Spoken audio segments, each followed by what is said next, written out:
안녕하세요. 11월 28일 화요일 마이드라에 오신 여러분들을 환영하고 축복합니다.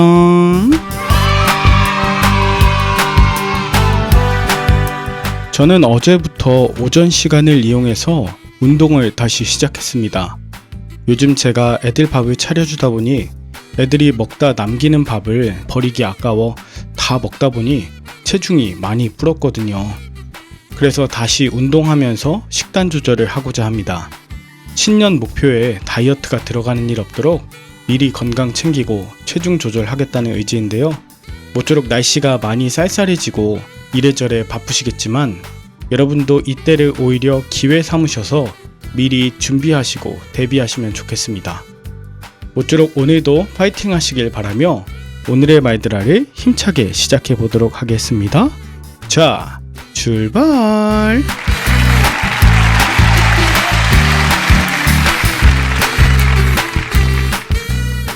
오늘은 디모데전서 4장입니다.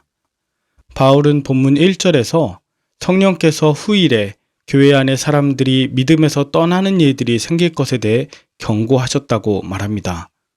여기에서 후일이란 예수님이 승천하시고 다시 재림하실 때까지의 기간을 말하는데요. 이런 기간은 바울 시대뿐 아니라 오늘날 우리가 살아가는 이 시대에도 동일하게 적용되는 기간입니다. 2절에 미혹하는 영과 귀신의 가르침을 따르는 거짓 교사들은 자기 양심이 화인을 맞아 외식함으로 거짓말하는 자들이라 나오는데요. 사실 양심은 옳고 그름을 분별하는 능력이자 기준입니다. 믿음을 따르는 사람은 양심을 통해서 도덕적인 삶을 살아갑니다.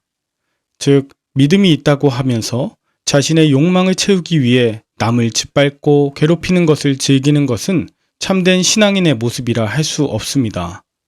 디모데가 목회하고 있던 에베소 교회에는 당시 영지주의자들이 영혼은 선하고 물질은 악하다고 주장하면서 금욕주의에 빠져 있었어요. 금욕주의자들은 결혼 무용론과 더불어 음식 정결법을 강조하면서 모든 육체적인 쾌락을 죄로 규정하고 정죄하기에 바빴습니다.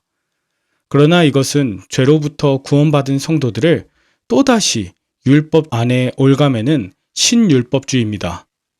이에 바울은 하나님의 창조 섭리와 그리스도 안에서 누리는 자유를 깨닫지 못한 금욕주의는 하나님의 말씀에 반하는 것이라 강조합니다. 하나님께서 지으신 모든 것이 선하매 감사함으로 받으면 버릴 것이 없나니 하나님의 말씀과 기도로 거룩하여졌기에 거짓말하는 이들의 가르침을 따르지 말라고 당부하는 것이죠.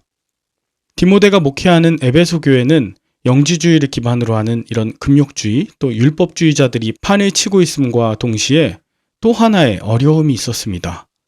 그것은 바로 디모데가 젊고 어리다고 그를 함부로 하고 그의 가르침에 의문을 갖는 자들이 있었던 것인데요. 바울은 그런 그들을 디모데가 목양할 때 그리스도 예수의 좋은 일꾼으로서 살아계신 하나님의 교회를 어떻게 섬겨야 하는지 구체적으로 권면합니다. 6절에 보면 이것으로 형제를 깨우치라고 하는데 이것이란 바울이 앞서 말한 감사함으로 취하는 것과 하나님의 말씀과 기도로 네가 거룩하여진 자임을 확신하라는 것입니다. 또한 형제를 깨우치게 한다는 데 쓰이는 이 휘포티데미는 밑에 내려두다, 기초로 삼는다는 뜻이 있어요. 그러니까 바울은 디모데가 확신과 겸손함으로 형제와 자매들의 믿음의 기초를 놓듯이 진리의 초석을 깔아줄 것에 대해 권면하는 것입니다. 그러면 그들이 오히려 그리스도 예수의 좋은 일꾼으로 변화되어 디모데를 통해 좋은 교훈으로 양육을 받을 거라는 거예요. 또한 7절에 보면 망령되고 허탄한 신화를 버리고 경건에 이르도록 내 자신을 연단하라고 경고합니다. 이 경건이라고 하는 벨로스는 문지방 또는 경계를 말하는데요. 늘 우리의 삶은 세속과 거룩의 사이에 있죠. 그래서 좌로나 우로나 치우치지 않고 또 철저하게 훈련하고 준비하라는 연단이란 단어도 잊지 않았습니다. 무엇이 경계이고 무엇이 기준인지 경건의 훈련이 없으면 상황에 따라 시대 주류가치에 동화되기 쉽습니다. 결국 바울이 강조하는 건 디모데가 말씀을 온전히 연구하고 묵상하며 하나님을 향한 경외함과 사랑함을 키워나갈 때 온전한 리더가 될 수 있다는 것이죠. 바울은 9절과 10절에서 또다시 미쁘다 이 말이여 라고 하면서 주님이 너를 얼마나 믿어주시는 신실하신 분인지 기억하라.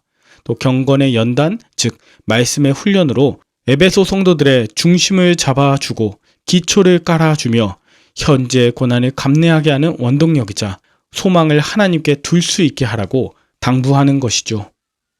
결국 바울은 11절부터 마지막 16절까지 말씀의 훈련을 통해서 에베소 성도들을 가르침으로 누구든지 디모데의 연수함을 업신여기지 못하게 하고 바울이 이를 때까지 읽는 것과 권하는 것, 가르침에 전념하며 계속하라고 당부합니다. 아울러 디모데의 삶의 모든 언행이 믿는 자의 모범이 될 것과 그에게 안수하며 예언했던 성령의 은사도 잊지 말라고 당부합니다. 여러분은 오늘 본문을 통해 무엇을 느끼셨나요? 저희 목회자들에게 11월과 12월은 새로운 사역지 이동의 기간입니다. 새로운 부임지를 결정하면서 중요하게 여기는 몇 가지가 있는데요. 먼저는 이동하고자 하는 그 교회의 분위기나 교회 풍토를 봅니다. 싸움이 잦고 또 갈등이 많은 교회인가? 아니면 나이 어린 목회자를 함부로 대하는 분위기는 아닌가? 생활하기에 충분한 사례를 제공하는가? 이런 것들을 우선 따집니다. 요즘 젊은 목회자가 많지 않고 그 중에서 부교육자들은 더더욱 모시기 어렵기 때문에 이런 것들을 더 많이 따지는 추세입니다. 그런데 제가 최근에 만난 한 목사님이 제게 이런 질문을 하셨습니다. 정 목사님은 어느 목회지에 가더라도 복음을 전할 준비가 되어 있습니까? 무엇으로 성도들에게 존중과 존경을 받겠습니까? 이거 같은 질문이었는데요. 저는 나름 말드라를 준비하면서 하루 한 장씩 말씀을 묵상하고 있다는 약간의 자부심이 있었거든요. 그런데 이 질문은 저 자신을 더욱 채찍질하게 만들었습니다.